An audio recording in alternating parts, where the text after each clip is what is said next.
For me, the term entheogen, it's connecting with a higher power containing the divine within the substance. We have these really great examples of how this can be done, safely and responsibly, without having to really erect these paywalls and these so-called guardrails. Welcome to Psychedelic Source, where wisdom meets practice in the evolving landscape of psychedelic medicine. I'm your host, Dr. Sandra Dreisbach, and I'm here to help you navigate the complex intersection of ethics, business, and personal growth in the psychedelic space. Whether you're a practitioner, therapist, entrepreneur, or simply curious about this transformative field, you've found your source for authentic dialogue, practical resources, and community connection. In each episode, we'll dive deep into the stories, strategies, and ethical considerations that matter most to our growing ecosystem. Let's tap in to our inner source of wisdom and explore what it means to build a sustainable and ethical psychedelic future together. The information shared on this podcast, our website, and other platforms may be triggering for some viewers and readers and is for informational, educational, and entertainment purposes only. It is not a substitute for professional medical, legal, or therapeutic advice. While we explore topics related to altered states of consciousness, we do not endorse or encourage illegal activities or substance use. Always research your local laws and consult qualified professionals for guidance. The content provided is, as is, and we are not liable for any actions taken based on the information shared. Stay supported and informed, act responsibly, and enjoy the podcast. In this episode of Psychedelic Source, I talk with lawyer, activist, community organizer Jon Dennis, who has worked many years in the psychedelic space, focusing on decriminalization, legal action, and advocacy, and is a member of Chacruna's Institute Council for Protection of Sacred Plants, a member of the Psychedelic Bar Association on its Religious Use Committee, and he's also advisor currently to Reach Washington and a drafter of its upcoming ballot initiative to decriminalize natural entheogens there. Many may have heard of Jon's work working on Measure 109 and to create a community paradigm and entheogenic practice as well in psilocybin services under Oregon Measure 109. And he's also an attorney at Sagebrush Law. And psychedelic law is a very complex space, and just a heads up on the beginning here that, this does not count or constitute as legal advice, nor does any of the content provided. But at the same time, I really appreciate having a psychedelic lawyer, and hopefully we'll have more here as well, to see how unique the legal landscape is and what are the complexities when we're trying to do advocacy in this space to increase that access, as both Jon and I are in favor of, and in our work together in community, doing that sort of advocacy in various ways. So enjoy this episode and hope you gain more source in relationship to Jon. Well, welcome, Jon. I am so happy to have you here in the Psychedelic Source studio to be in conversation. Don't worry, I'm not a lawyer, unlike you. So you won't sue me after I mess this up? I would need another lawyer to be able to help me. But truly, obviously, we're friends. We've been friends for a few years now. And I just love, first of all, your advocacy, your legal work, speaks for itself if people aren't familiar with your work, just personally or around decrim.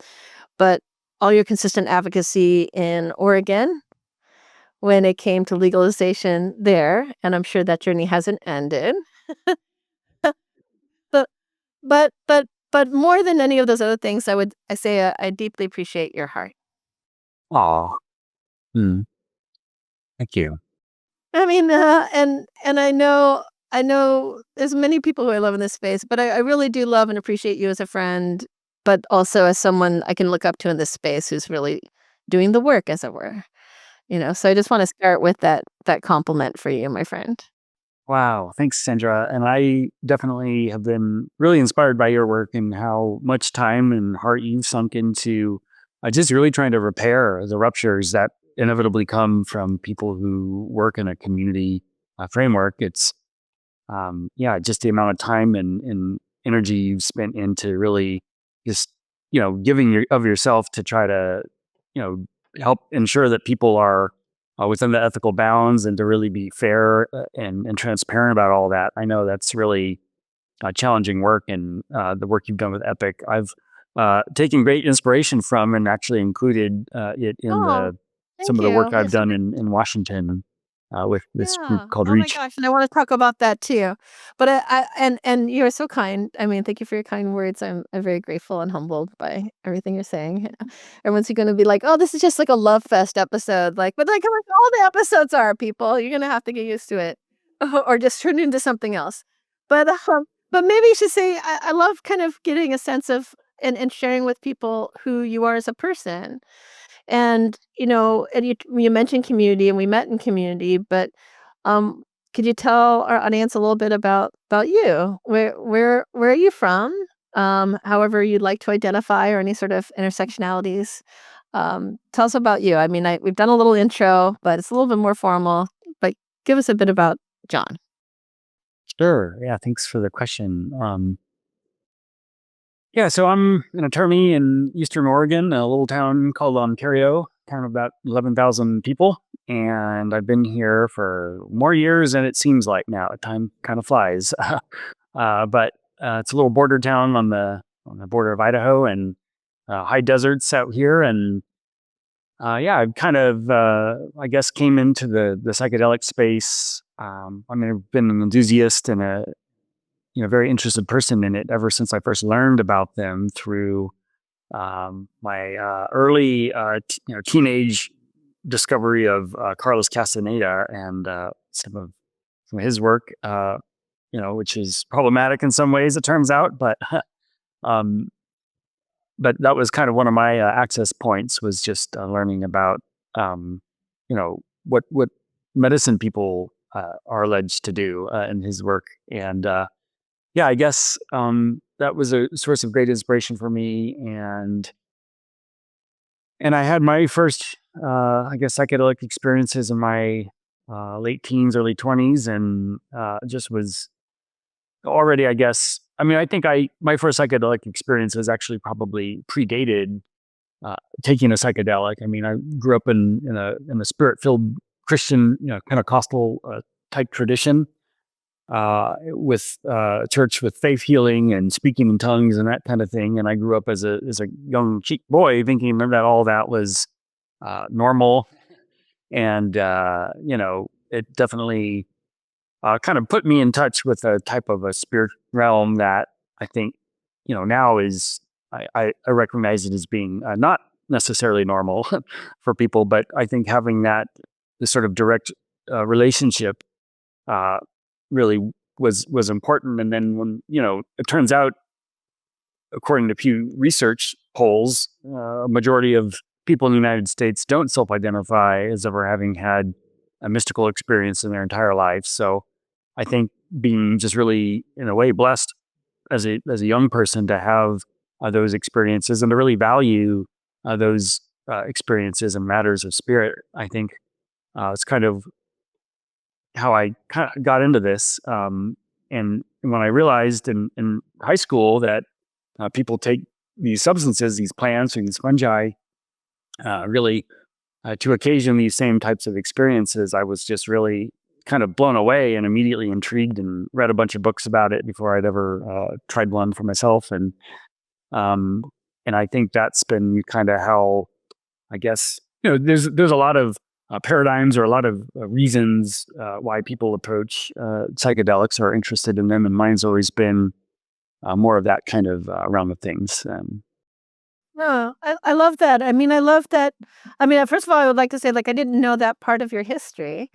And believe it or not, people may even be surprised to know that I've had that experience, not at a Pentecostal, but a different kind. I was at a Vineyard Christian church for a few years, and there were healings, and that was part of the normal experience there. wasn't part of my childhood. And I can totally understand, if you've had those sort of experiences, how that would shift your relationship, both spiritually as well as curiosity in terms of, whether or not these plants and psychedelics or whatever could possibly connect you to spirit in a deeper way. So would you say that was it more from a spiritual curiosity, or what do you think brought you into to greater relationship? Well, I think my first uh, psychedelic experience, I remember I was with my roommates in college, and uh, I remember my roommate was a composer, was studying music composition.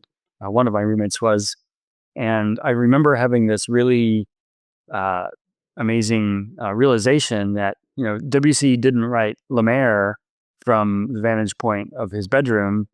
He wrote it from the shore, from the sea, and just that immediate realization that there's a world beyond the one that we kind of put ourselves in most of the hours of the day, but at least for most of us in the United States.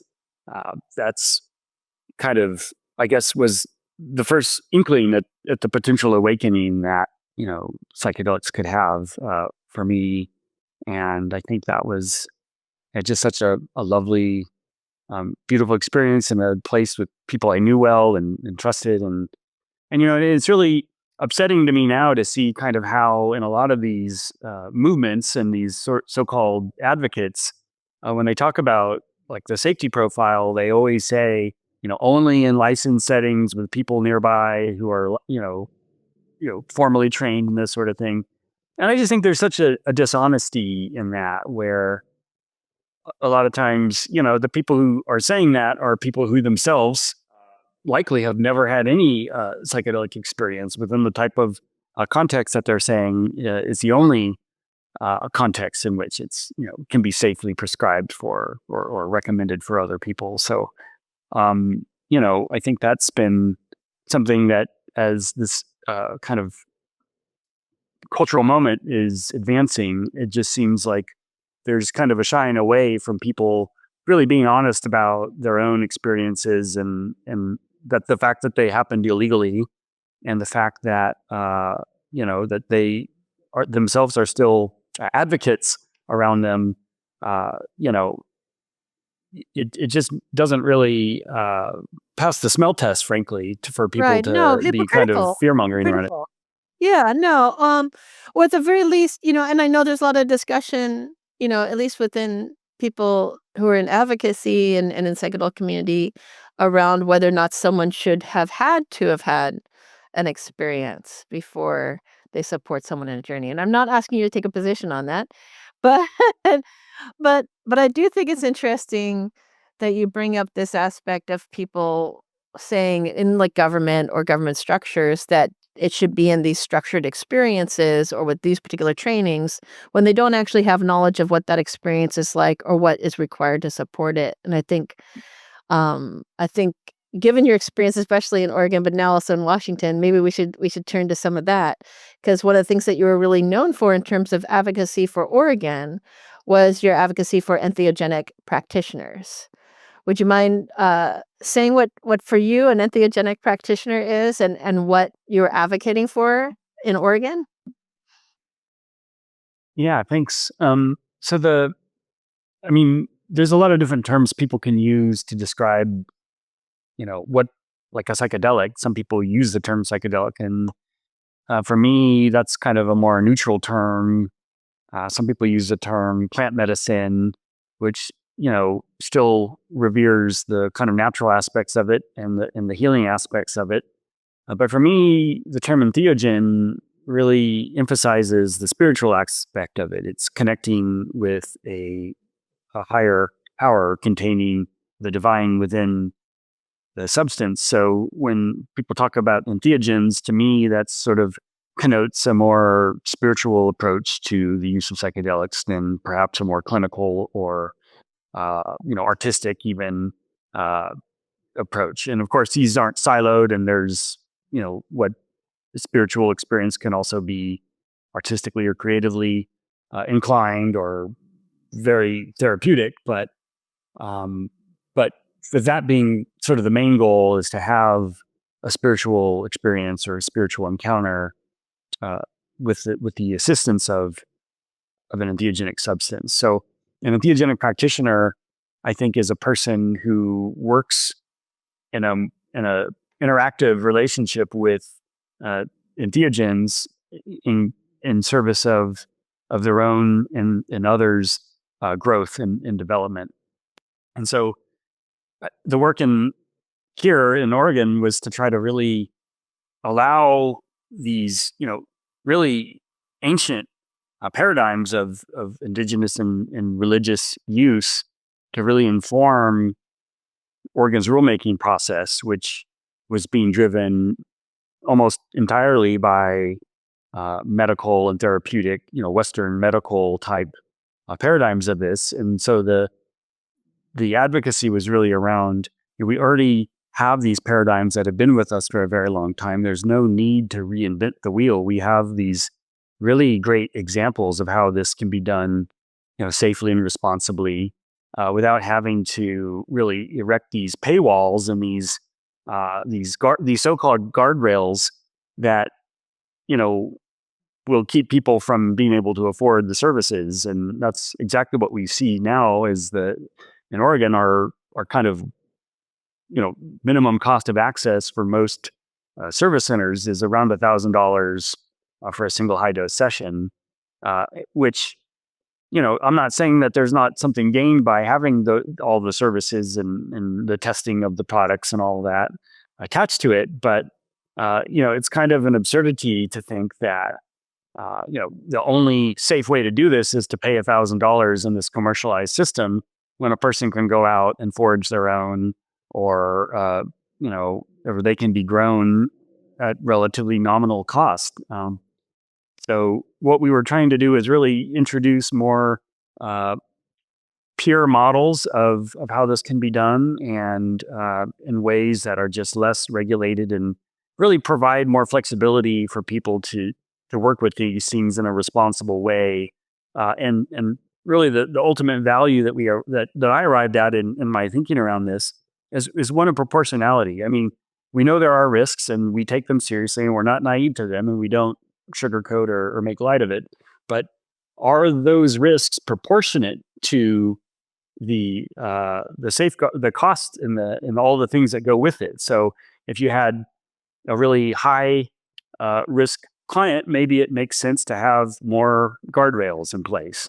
But when you have a lower risk person, then does it make sense to put them in the same bucket of services that a person who's a relatively high risk client might need, when the practical effect of that is, hundreds or thousands of dollars difference. And, we in Oregon have about close to 500,000 people living at or below the poverty level who likely would not be able to afford services. And in fact, that's the driving consideration is if these experiences are really valuable, if they're really healing, and they have these profound effects on people and life-changing effects, what happens when we only allow these to be accessed by people who can afford to pay $1,000? We risk the creation of kind of a spiritual class system or a wellness class system that just really isn't needed, but in light of the actual risks that are there. So Well, and especially in Oregon where there was that request, I'll put it that way. You could say it's even was a part of the policy was that it be equitable, right? And I know equity matters to a lot of us in this space. We try and think about what does it mean to try and create equity, inclusion, the sort of justice, equity, Jedi sort of concepts. And I can only imagine. It's funny, I haven't asked you this question. Is there a service center in your county where you live? no, we, both the city and the county where I live, opted out. We decided not to allow psilocybin businesses to operate here. So it seems to be the current state of things, unless and until there is a ballot initiative here that may overturn those decisions. But I'm pretty far from the nearest service center. I think the closest one to me is I think it's about 4 hours and 15 minutes, roughly, a drive to get from where I'm at to the closest one. That alone seems crazy to me that you would need to drive. There's someone who works so hard to advocate and legalize access, that you yourself would have to go 4.5 hours, which actually says a lot about how inequitable it is, without even looking at the price tag that you mentioned of like $1,000 a journey type of thing. But I love what you said about proportionality, because a lot of people don't appreciate that the risks are not equal for everyone, and the needs are not equal. We have this sense with medicalization models, right? With right, or different therapeutic models, and risk, high risk, low risk. Is this a urgent care? Even if you think about triage, right? We don't have that in terms of our consciousness, in terms of our spiritual well-being, in terms of how to work with altered states and that same sort of. To get back to Oregon, there's a few. I mean, I hate to call them tragedies, but maybe we'll call them learning lessons. There are lots of really challenging things that showed up in Oregon, and many already thought from the beginning with Oregon that, oh, this is gonna fail, right? Like the failure mindset of people before it had even gotten into the committees, right? And I actually think a lot of the people in that committee worked very hard, and they had a lot of really great people working on it. Um, and there was lots of different reasons why some of the things didn't happen the way that they did, or why it got structured the way it did. Um, but I think, and maybe we should give people a little bit of a top level on the propositions that passed and what they were supposed to do originally, and where we are now, right? So, when did the propositions actually pass, and what did they say? The gist, the gist. You don't have to give a whole legal down low. You mean just in Oregon? Yeah, just in Oregon, because I know we want to get to Washington, which is one of the things that John's working on now. And in full disclosure, right, like I've also helped to advise at some points in time with the Reach Washington group. And Washington is part of my heart. Not that Oregon isn't. But I want people to kind of get a sense, because there's a lot of misunderstandings about what were the original pieces trying to do, and how did we get to where we are now? Because one of them was it for decrim, right? But I'll let you say, because I like it when you do the basic description. Oh, thanks.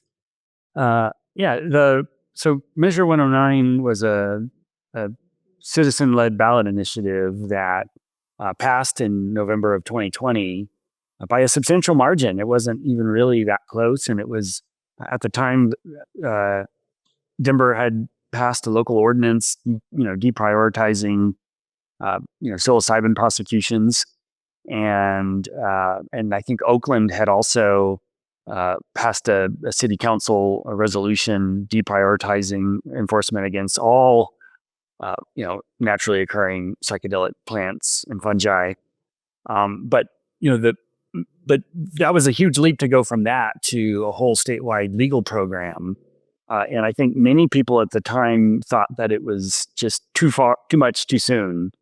And the campaign did some early polling and found that people actually weren't wholly against it, and in part because most people didn't know what psilocybin was. I mean, they may have heard of magic mushrooms, but the term psilocybin was foreign to folks. No, that's very true. I mean, I remember going to the California State Capitol and talking to assembly members and Senate members, and then what's this psilocybin thing? Right? Because it was a word that's not part of the vernacular. People know magic mushrooms, but they won't know what psilocybin is, or let alone psilocin. And a lot of the legislation has to be really specific.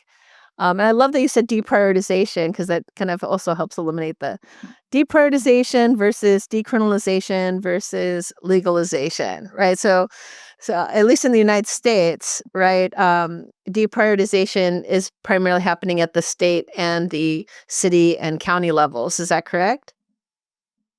Yeah, I mean, there's only so much local government can do in the face of state law. So they can't obviously overturn a state law, but what they can do is say, we're not going to invest our limited resources in enforcing a law that we believe is unjust.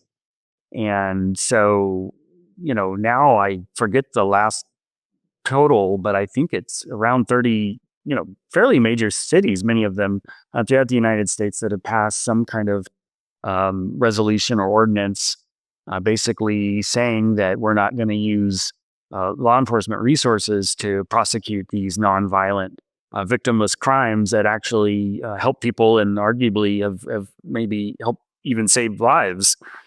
So that maybe there's a more rational and effective use of those funds. So that's kind of the idea and no individual should ever have to go to jail for it. So so that's there at the city level, and then at the county level, either one. But at the state level, there's also, the state can say, we're not going to enforce any of our state laws against a person. So it comes with more gravitas and more certainty that, a state law enforcement, neither at the city, county, or state level would you face, criminal sanction. Of course, that doesn't eliminate the risk at the federal level, but so far within these state legal programs, for any psychedelic state legal program, and even with the cannabis state legal program for many, many years now, we haven't seen federal enforcement. And so while there is certainly risk that could come from that, and a lot of it tends to be around like banking risks and other types of things that may not actually result in like getting arrested. No, I appreciate going over that because I know this, and this is one of the things, right? That the sort of educational barrier in doing anything in psychedelic space. Um, but even like, I mean, we've actually already like even like the terms, right? Psychedelic versus entheogen. Psychedelic being Aldous Huxley, mind revealing, right? And then entheogen being divine revealing, and then deprioritization meaning the reduction or removal of legal penalties associated with the law, and legalization actually changing the law. Or I guess it could also, I mean, I'm like, now I'm debating, but you're the lawyer, so I won't go further. But in terms of Oregon, right? Because you did both the Proposition 109, which moved that forward. And remind me, I can't remember the name of the other proposition that was the decrim proposition. Yeah. So in the same vote, Oregon voters also passed Measure 110, also by a relatively large margin. I mean, it wasn't even close. And what Measure 110 did, and it was radical in its approach, it attempted to basically treat all drugs and all drug use not necessarily as a criminal problem that needs to be punished, but as a medical problem where folks really need help and assistance in breaking the cycle of addiction.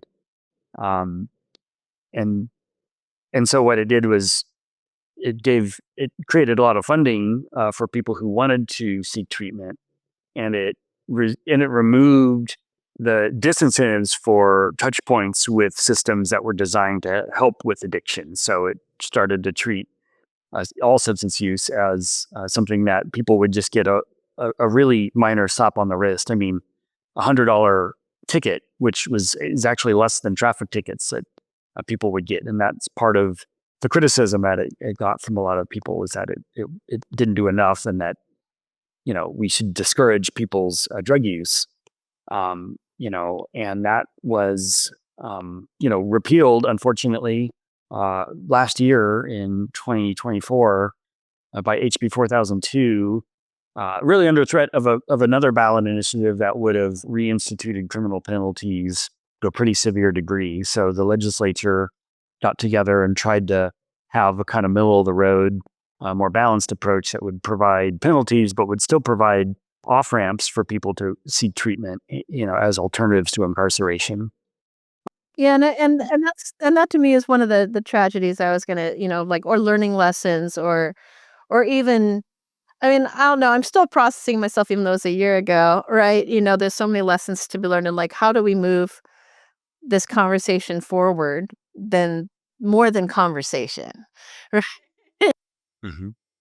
And I know education for me, at least when I was advocating, seemed to be a huge barrier, and that once you educate a lot of people, whether they be, senators, assembly members, or citizens, that they start shifting their positions, right? And in this case, it seems like there was a lot of concern that came up as it was legalized in Oregon, where people and counties, just said like, well, we really don't want this. But I think a lot of it was based on a misunderstanding of what it was and wasn't doing, more than just saying like, we're encouraging people to use drugs, like, and that was never what the policy was. Yeah, and I think it's easy to criticize it, and I'm not trying to, I think there's a lot of, but running the ballot initiative is a really hard thing, and to even spend time in crafting really thoughtful policy takes a lot of resources and time. And at the end of the day, there's all kinds of downstream effects that are really maybe not always obvious or easy to anticipate. And I think the things that really resulted in the demise of Measure 110 decriminalization was basically the fentanyl crisis that coincided at the same time as the measure passing. And then people, like the news reports about open air drug markets in downtown Portland, and I mean, I think just a visible drug use of by houseless people in downtowns across the state really were a pretty major turnoff for a lot of voters and a lot of you know policymakers. So that combination proved to be pretty fatal, and so in a lot of the work that has gone forward, when we try to really assess what do we learn from this, it's a lesson I'm still trying to unpack myself. But I think one of the things is, to the extent that incrementalism has its place, the whole issue of public transfers and public consumption is something that you know politically is not necessarily achievable, and culturally, socially either. I mean, we are coming out of years of stigma around this stuff, and people don't really have the information or education to know how to be responsible with this in a lot of ways. So I think as we're really gaining that kind of cultural competency around this, I think you know in some ways it may make sense to have it go more intentionally, and have it be just put some guardrails and some limits on what's allowed. I mean, I think those are pretty important from a policy perspective, to make sure that you can understand that if you're at a park with your children, you may not want to see people high. No, right? There And should be reasonable limitations. I mean, Oregon even had, like, you couldn't be within a certain distance of any church or school or public, space like that, that would have education for children, right? I know that became an issue with some churches that had a school on them, right? Um, where they would want to be able to offer maybe some entheogenic offerings but because they had a school there for kids, that would not be a possibility. And I think you're right that there's a lot of, you know, cultural competency. I love that you put it that way, because I think it's really clear that our culture, at least in the United States or in the global North, has primarily not only had a war, quote unquote, war on drugs, but had a lot of stigma, a lot of misinformation, miseducation around a lot of these subjects, let alone making it illegal. But also, even if that wasn't the case, our culture hasn't been focused on responsible use of substances and altered states, right? Versus some of these other traditions, uh, which have a longer tradition and a longer use. And I'm not saying that they're perfect either, right? But and I can't speak for them.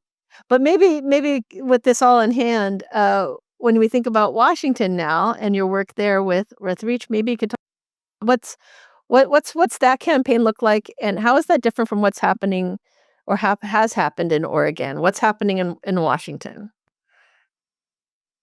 Yeah. So Reach Washington, Reach is an acronym for which stands for Responsible and Entheogen Access and Community Healing.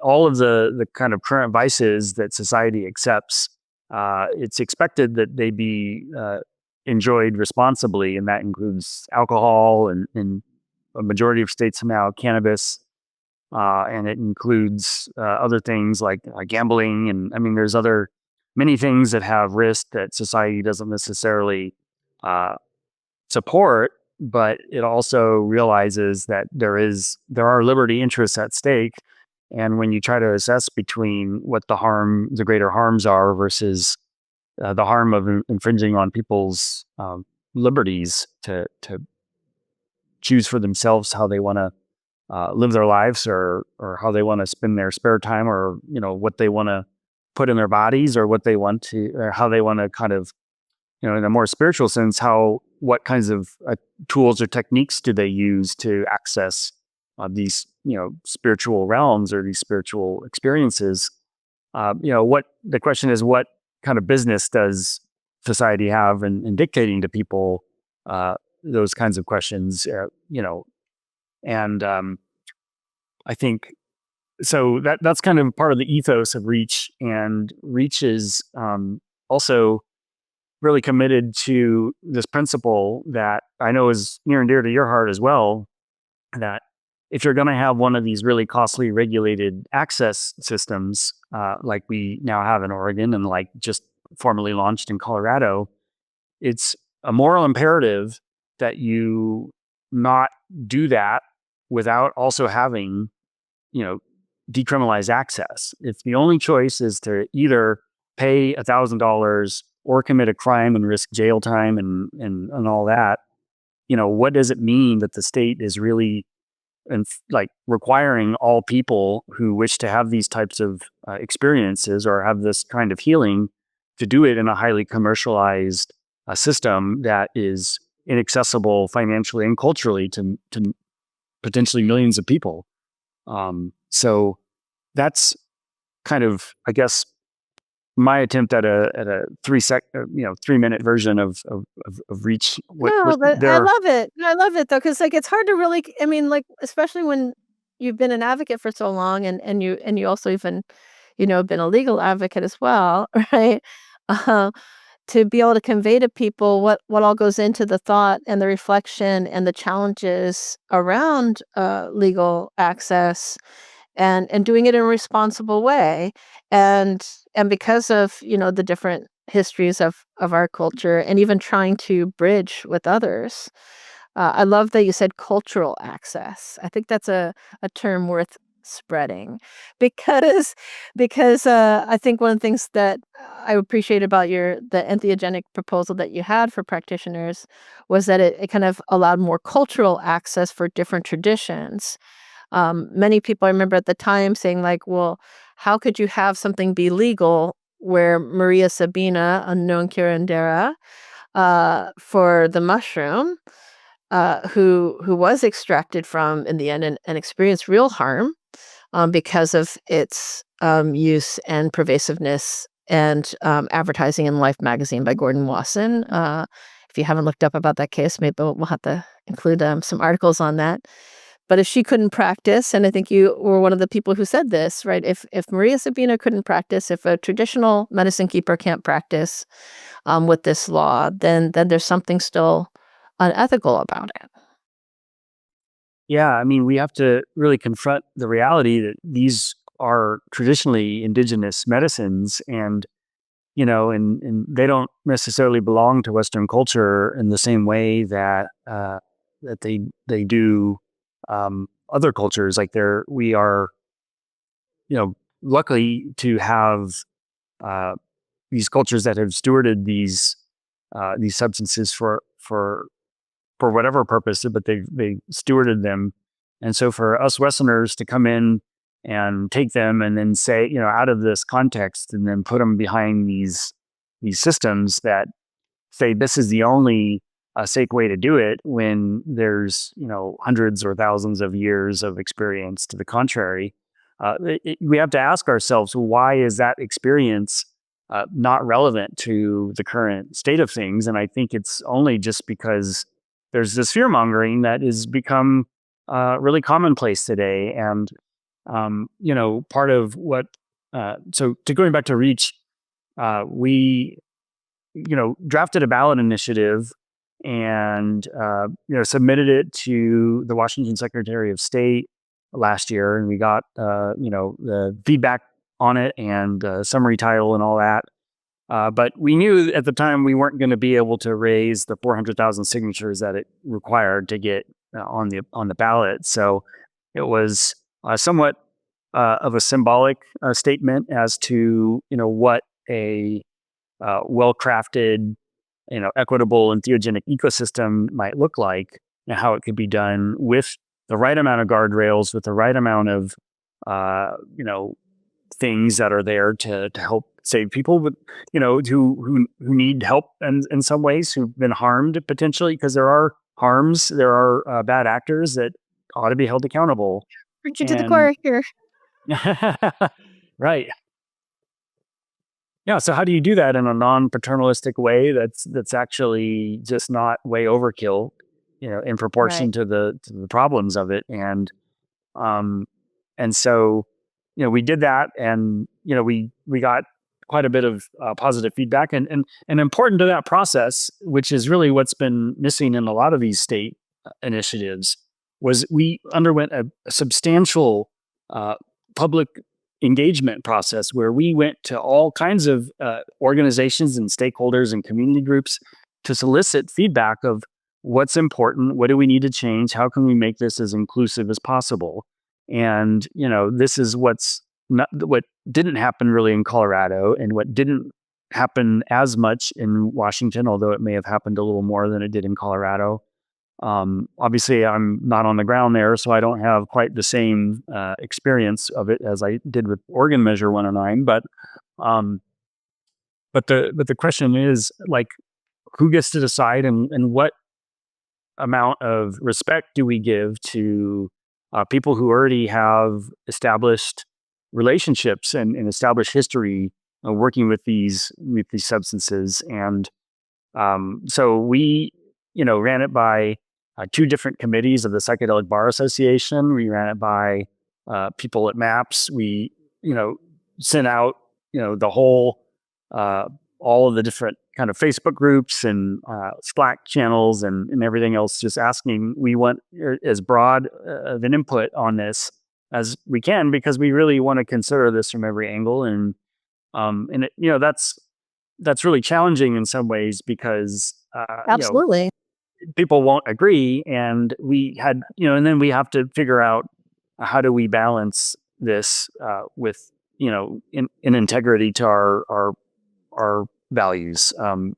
So that, I think that part of it is actually, in some ways, I'm almost more excited and proud of that part of it than I am the end result, is the fact that we really took that as a necessary part of this that can't be shortchanged or glossed over. I mean, it's not just you have to check the box of stakeholder input. It's something that if you're really doing this work from a place of groundedness and integrity, I think it requires a whole lot of humility, that there's a lot of things you don't know. No, absolutely. I mean, I couldn't agree with you more. And especially, here at Psychedelic Source, like the part of the whole MO is to try and show how it takes working in community and collaboration and being in relationship. We're in relationship anyway, but actively creating a healthy ecosystem of support and feedback and relationship only makes better experiences, healthier processes, not beyond even, integrity. It creates, a better world. I know I'm the incurable optimist, but it's just true, but it is, I mean, I appreciate you making it visible, right? Because I think that kind of labor is the more invisible labor in the psychedelic community and space. And I certainly applaud you and Reach for doing that extra labor of love of asking people for that feedback in humility and being open to receiving that, knowing that it would take longer, knowing that it would have challenges with it just simply because people wouldn't necessarily agree. As someone who's tried to work on these what I call the living collaborations, like everything from I know Leah Friedman started the psychedelic safety flags, but contributing to that and contributing to some of the other ones and trying to make them an open process is it's a journey in and of itself, right? So thank you for doing that. And I love that you also brought up the contrast between, what's the process look like in Oregon versus Colorado versus Washington. And I'll say from the California perspective, we did a lot of work at the state level, and it had the first one that passed through the Assembly and the Senate, but then got vetoed by the governor, right? And now we're into proposition land. But what would you say, from all this, or even looking at what's happening in Colorado, where do you see the future of advocacy in either legalization or decriminalization? Like, what would you say would, like, if someone came to you now and said, "Hey, Jon, I'm going to start this new campaign in such and such state." What two main pieces of advice would you give me from your experience? Well, that's a great question. Yeah. Well, it would probably depend on the state, but there's, obviously advocates want to be successful, and that sometimes means not expecting to get everything you want the first time around. But there's also another part of that where if what you're doing is essentially creating an industry that's going to prevent, that's going to become self-protective and prevent the change you want to see from ever happening because they hire lobbyists and they try to defeat your reform efforts, then it might the depending on what incrementalism you're talking about, it can actually do more harm than good. And that was really, I think, beautifully or tragically illustrated in Oregon, where we now have a regulated only system where any other use is criminalized. And at the time, decriminalized nature came out opposed to Measure 109 because it didn't include decriminalization protections. And at the time, I really judged them and critiqued them and thought that they're letting the perfect be the enemy of the good. And just because it didn't have everything you want, how could you actually actively try to shut it down? And my experience throughout the years in Oregon has really been one of realizing that they may have been right to to raise that flag and to cry foul where that's the choice. And what's interesting is what we're working on in Washington right now is a great case study in this. I mean, there's been two bills introduced, both in the House and in the Senate, that would create a regulated only access program. And in fact, if folks get this and are listening, right, with enough time, there's these two hearings are next week, which is I'm like, what I'm like, should I rush to pushing this out? February 5th and February 6th. And essentially, this proposal would only allow regulated access, and it would prohibit any other use, and any other use would continue to be criminalized in the state of Washington. So we're really hoping to really do a lot of education work around why regulated access is bad. And one of the examples that we have that can illustrate this well is within Washington's cannabis market. It was one of the first states to legalize adult use cannabis, and it was, at the time they thought it was too controversial to allow a home cultivation option within its system, and so the only place you can get cannabis illegally in Washington is at a dispensary, and you can go pay money in a commercial marketplace to purchase it. But if you go home and you grow your own plant, you're committing a crime and you risk jail. And there's been numerous, at least I think 2 attempts at going in and correcting this. But both times the industry shown up and shot it down. And this is even more exacerbated in the context of psychedelic services, because it's not just, the psychedelic substances themselves. It's this whole package of, oftentimes extremely paternalistic education. And not that, I mean, there should be some education that goes with that, but to have this whole regulated system that requires all of these, it's costly, touch points, it just, When is it a barrier to entry, and when is it actually supportive for entry into the experiences, right? Because are they really more about creating a financial benefit or a legal system? But I love that you bring this issue up, because I think people don't appreciate the sort of differences as to why they should maybe consider voting against that position in Washington, and looking at the consequences in cannabis. People always talk about, like, let's learn from cannabis, but what did you learn already? Let me see your book report and show me what you learned. What have you learned, boys and girls and days, right? However you identify, right? Like, there are real things that we've learned, but we haven't taken the time to really integrate and share and work together and collaborate to figure out how do we address this in psychedelics, given the extra complexities, like you mentioned, right? You weren't dealing, for the most part, with practitioners with cannabis. Yeah, there were the medical dispensaries and getting, maybe getting a medical card, or in some places that's still the case. I know in California, we can grow the plant without a license. But not, but there's still limits, right? And each state's going to have to still figure that out, at least in the United States. Um, but what other? I noticed that you're kind of getting an ask. So what would be the ask? So if you're in Washington, the ask would be to look at that bill if you get there before February 5th and 6th. You said. yeah, it's just next week, so it's not much time. These were just scheduled, I think, 2 days ago.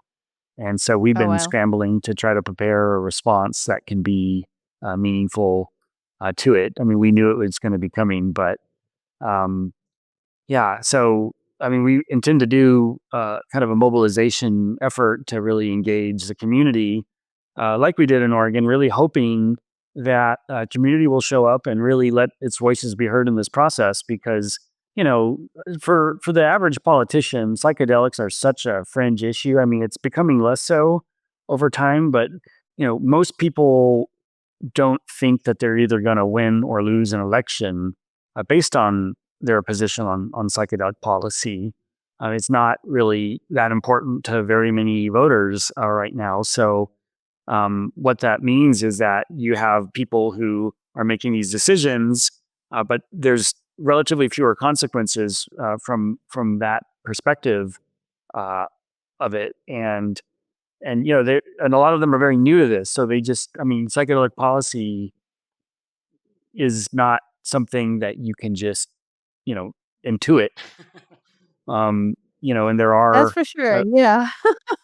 major criminal justice ramifications and racial and economic justice ramifications, and health equity ramifications. So And many. I mean, it's all the things, I sometimes joke that the ethics issues in the psychedelic space is just like, take everything that you can have in ethics and then put it on a global non-specific magnifier like a psychedelic, and you'll get basically the ethics in our space, right? Let alone in the legal space. um, but I, as we wrap up our conversation, uh, we like to try and bring in, what other sort of community resources or support, and maybe we should ask, like, what support would you need? What else would help you in your and either you as a person or you in your practice? Like, what sort of things can people do to support your work? well, I have to say, like, Reach Washington isn't me. It's a No, I really know it's a great group, group yeah. of a number of really brilliant and But your work passionate goes activists. beyond, Reach Washington. So I'm not, and I'm definitely support of Reach Washington, full disclosure. But like, I'm totally biased. If you thought this was gonna be an unbiased show, you're at the wrong place again. Maybe I should instead point to the fact that people often need psychedelic legal help.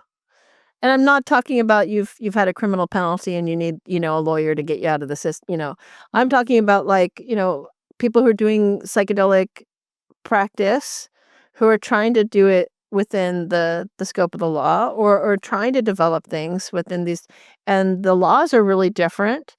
The scopes of practice, and people often practice in different areas, not just one. Uh, so maybe instead I should ask, what would you generally advise someone who's having some, who needs psychedelic legal advice? Yeah, well, I mean, I do work with a lot of church groups and religious organizations, and I think that that's really with the way the Supreme Court's going right now. There's a lot of opportunity to make some pretty significant gains, and you know, I think the more that religious use really takes hold and gets established, I think the more uh, unlikely it is that there'll be, sort of market dominance by a clinical model. I mean, the more kind of paradigms that we have within the ecosystem, like the medical clinical model, is the one that I think all of this, attention and energy and money, frankly, have been being poured into. But the religious one, from my perspective, is the vanguard of equity in this, because as long as the Religious Freedom Restoration Act is still around and we still have a First Amendment, I think there's always going to be people who are able to access these things in a legal or quasi-legal, depending on people's risk tolerance. I mean, it's not always clear, but um, so I think really in terms of where the opportunities are for people, I mean, Colorado's got the best system in the U.S. right now, far better than Oregon, and far better than what's being proposed in Washington by the backers of these two companion bills. And I think, yeah, it's just really about finding, I guess, where a person wants to go with this. I mean, there's just a lot. It's such a broad landscape that it's, you It know, really is. just being a psychedelic lawyer doesn't mean you're going to be able to help all the psychedelic clients, because Yeah, the that's definitely systems. true. Yeah, and just with as with any legal advice, please, and none of this constitutes legal advice. Right. Use kind of consult a lawyer in your state, region, or municipality so that you can be familiar in your state. But thank you so much, John. I love our discussion today, and and yeah, even though we're not giving people legal help, I hope people have some help in understanding why there's some complexities in the legal space, but even more importantly about how you came into relationship, and the importance of your work. Wow. Yeah. Thanks, Sandra. And I hope you, folks know about your work with Epic, because it really is some of the most inspiring work in the field right now, in terms of really helping to heal community that's trying to heal, like helping to heal the communities of healing that experience ruptures. And I just think that that's really far ahead of its time and will solve a lot of problems in terms of the quest for self-regulation in this work. Well, thank you. Thank you, John. The conversation and the journey will always continue. So thank you again. And hopefully I'll talk to you again soon. I really enjoyed talking with Jon. We are good friends, and he's the type of friend you can, call when you haven't talked to in a while. And he's always so open-hearted and friendly and supportive. But I really felt it was important to make sure we bring in the legal conversation into this for many reasons, and it'll keep arising in conversation. But for you in relationship, as you try and build community, as we all try and build collaborations and relationship, the legal landscape is definitely changing. And in the example of Oregon that you heard here, it was criminalized, then decriminalized, then recriminalized in just a matter of a few years, all while adding legal access in that process, and deprioritization versus legalization. There's all these terms that make it all the more challenging when we don't have reliable sources of information that can help inform you to make good, even legal choices.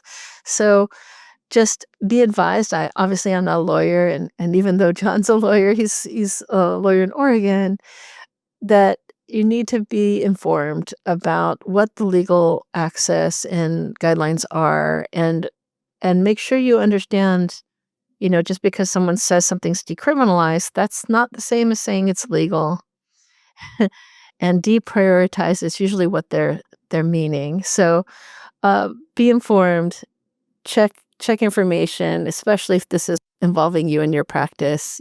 Get legal support and advice as appropriate, and make sure that they are aware of your particular region and state or country, so that you can have the information you really need to stay safer, more informed, and have more legal access. And even for advocacy, knowing what those rules are will help you advocate a bit more specifically for what you feel may or may not need to change where you live. Thank you for joining me on Psychedelic Source. If you found value in today's episode, please subscribe wherever you get your podcast and share with others in our community. And if you're a psychedelic practitioner, therapist, or coach looking to identify blind spots in your practice or determine next steps for moving it forward, take the first step by visiting psychedelicsourcepodcast.com. Until next time, remember, start low, go slow, and stay connected to your source.